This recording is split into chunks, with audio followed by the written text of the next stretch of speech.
Welcome to the AARDY YouTube channel for travel tips. I'm Jonathan Breeze, the CEO, and today's topic, Top 10 Tips to Stay Healthy on a Cruise, Part 1. Well, every year over 20 million people go on a cruise vacation, with a staggering 60% originating in North America. That's an impressive number. It means that nearly 20% of the entire US population has been on a cruise holiday. Now that is a lot of sail-away parties. Now, most travellers have a fantastic vacation and stay healthy and happy for their cruise trip. But as soon as we break our normal routine, our bodies do sometimes become a little more susceptible to illness. Now, this could be anything from tummy trouble or head colds to seasickness or jet lag. But don't let this put you off. If you follow our top 10 tips, we're sure you'll have a thoroughly enjoyable and completely safe cruise. Tip 1. Always wash your hands. Now, the best way to avoid getting sick with a tummy bug like the norovirus is to thoroughly wash your hands, and not just once or twice a day, but pretty much constantly. So before and after you eat something, after you've been to the restroom, when you return to the ship after a day in port, and whenever you touch something like a stairwell or the handrail, anything which can hold germs. Now, this might sound like an awful lot of hand washing. Well, to save you spending your entire vacation running backwards and forwards to your cabin to wash your hands, we would suggest you take a pocket hand sanitizer with you and use it frequently. Whilst not a substitute for good hand washing hygiene, it will certainly help kill any germs that may be lurking.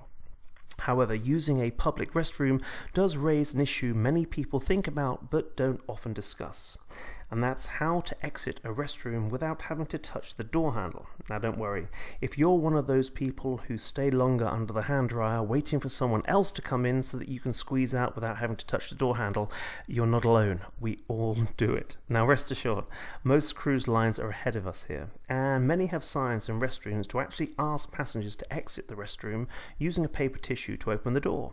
They also provide a bin on the other side of the door to discard your tissue. They're quite ingenious. So tip 2. Stay hydrated. Now, staying hydrated is a great way to stay healthy. Most health professionals will suggest we should drink around 2 litres of water per day, and sadly diluting your 2-litre daily intake with tea or coffee doesn't count. I did check. Now, using a refillable water bottle is a great way to track how much water you're consuming, but make sure you wash it out thoroughly on a regular basis, and remember that your water requirements may increase if you're on vacation in a hotter climate than you're used to. Also remember that alcohol can dehydrate you, so if you plan to enjoy the numerous onboard bars your cruise ship will have, make sure you swap out your beer or cocktail for a glass of water every now and then. Tip 3. Bottled is best, and hold the ice. Now, many cruise destinations have tap water that is perfectly acceptable for drinking, but there are those that do not. Now, when you're on a port excursion, the safest thing to do is to order bottled water, rather than drinking the local tap water, and this goes for ice cubes as well. Whilst most restaurants on shore will probably buy in bags of ice which have been made with mineral water, some may still use ice-making machines which will use the local water supply.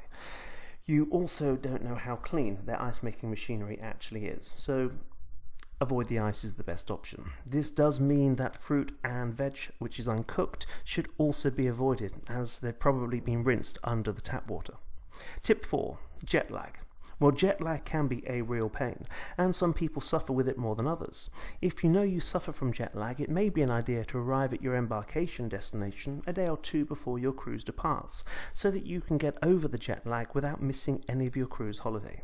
Other tricks of the trade to avoid or reduce the effect of jet lag include taking a nap on your first day so that you can try and stay up until a reasonable bedtime, or eating the meal for the time zone that you're in rather than the one that your body expects. So if you land in the morning in Miami but your body thinks it's evening, well, have some breakfast. Tip 5. Slip, slop and slap. Well, getting sunburnt is not fun.